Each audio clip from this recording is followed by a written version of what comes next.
about a week ago, I tested positive for COVID-19. Hello, my name is Michael Stack, and I'm the CEO of Amax. And that fact that I tested positive, along with 5 other members in my family, along with 10 other kids that are in our school, we had an outbreak in our kids' school. It's a very small school, and so it spread. They didn't have symptoms, and et cetera, et cetera. Kids brought it home. 5 out of the 6 of us in our family. We've been fortunate that our symptoms have either been non-existent or very mild. But that fact that we've been dealing with COVID over the past week or so, 8, 10 days, has enlightened me to a few lessons that I want to share. A few lessons that have to deal with how we deal with injuries in workers' compensation and how we deal with COVID 19 in our organizations. First thing that I asked when we tested positive, what can I expect? What can I expect for myself and for my family?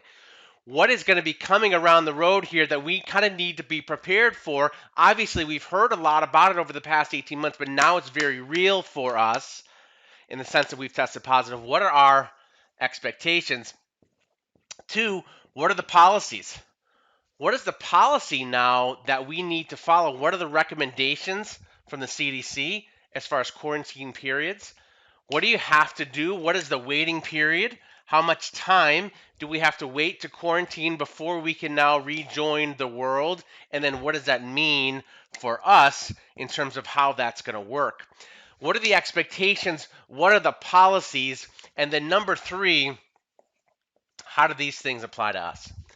How do these things apply to us? How are we going to take these expectations, take these policies, and now put them into practice for our particular family, as well as for the school that we also run, that my wife runs?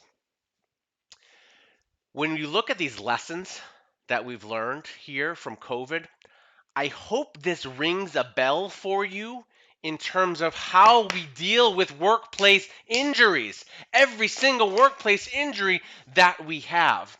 These best practices for workers' compensation are not just best practices for how to deal with workplace injuries that happen only at work. These are human best practices. These are people best practices. These are individual emotional feelings of how we all deal with something that is new for us.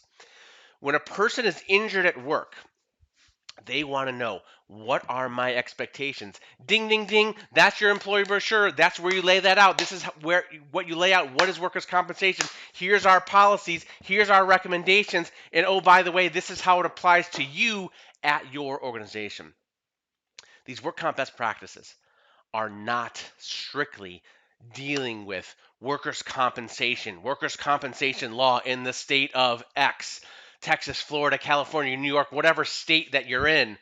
These are human best practices as far as how to deal with injuries. They apply to COVID, they apply to workplace injuries, they apply to human behavior. If you want to put some practices in place, take some lessons in regards to how your organization would deal with COVID. These same things apply. Set the expectations for how you're handling COVID. What is your policy? How does it apply to your organization? Set the expectations for work comp injuries. What is your policy? How does it apply to your people? You'll be setting yourself up for success.